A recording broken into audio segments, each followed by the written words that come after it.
Welcome to my third tutorial, and now here in this video lecture we are going to put some resistors on the worksheet, and that's kind of it. Not nothing special. So here we go to the component mode, click this letter P, and we go to the library. If you want to find resistors, you can go here on categories, scroll down, and click on resistors here. And as you can see, there are a lot of types of resistors, and basically in electronics we can't imagine a circuit without a resistor. Resistors are very useful because they lower the current. Their applications are in some oscillators, timers.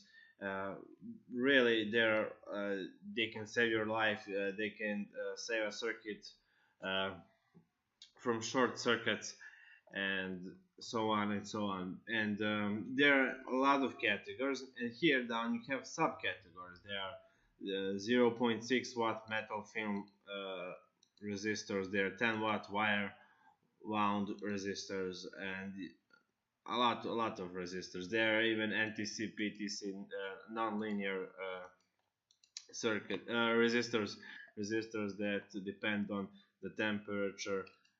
There are varistors.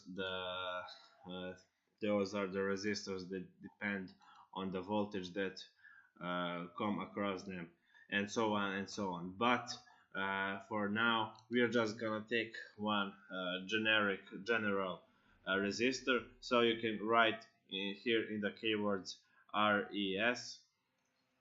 Okay, and go here to the all subcategories. One moment.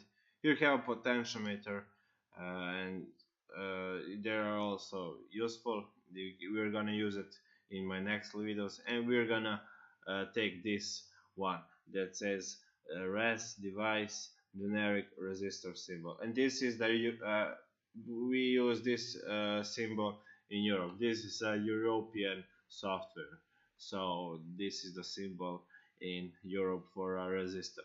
I know that American symbol is like some triangles and waves, and so on. And just double click here. Now you're gonna take a battery,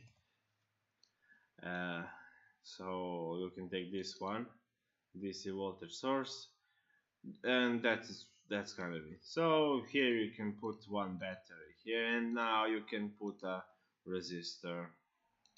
So now you get a 10k. This is 10,000 ohms of with the value of the resistor. But here, when you click edit properties, I mean right click on the resistor, go and edit properties. On here, this second line where it says resistance, you can change the value, and I'm gonna change it to 50 ohms. And now I'm gonna put one more resistor in series. So like here, and maybe I'll take this one that is like 30 ohms. So I'm gonna connect two resistors in series. When you connect two resistors in series, you have the same amount of current that goes through both of them. So I'm gonna show you that right now. Go to the instruments, take a DC ammeter, put it here, and put it right in here. Just rotate it with the letter plus on the keyboard. So I'm gonna connect all these components now, like so. Go here, here. Okay, now go here, and yeah, I think that should do the trick. Now, when you run the program, but I'm gonna set the animation option that you can show the current in the electronics in this circuit. And when I run the simulation, you can see that through both resistors there is going to be a same amount of current. So here is 0.15 amperes, and here we have 0.15 amperes, or that's like in milliamps 150 milliamps. So in series, when you connect resistors in series, you get the same amount of current that goes through them, and the equivalent resistor of this circuit is R1 plus R2, and I think you learned that in school. In elementary school you learned that. So I'm gonna stop the simulation, and I'm gonna connect. I'm gonna first delete this. First I'm gonna delete these ammeters, and I'm gonna delete this wire too. Now I'm gonna connect these resistors in series. So I'm gonna rotate like this. Okay, put another resistor here. Oh, sorry. If you want to undo operation, you just go here in edit and click undo, or you can just Control plus Z on your keyboard. Okay, now we connect these resistors in parallel, and here. So when you connect these resistors in parallel, both resistors are on the same potential nodes. Here you have one, and here you have the second node, and the voltage across this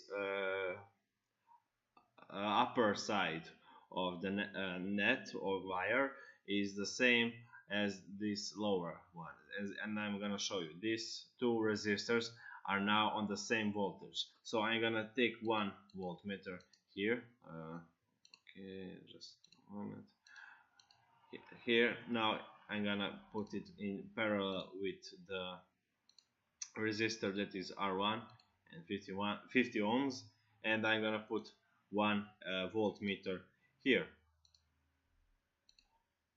and so on. And now when I run the simulation, as you can see, here we have 11.9 volts, and here we have 11.9 ohms. Why don't we have 12? Because we have internal resistance of this battery that is 0.1 ohm, and so the voltage at that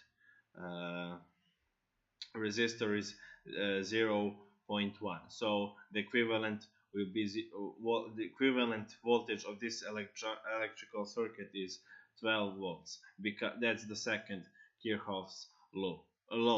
Sorry, I'm pretty bad in English, but I think you understand me. That is it for this lecture, this tutorial, and see you in my next lecture. Goodbye.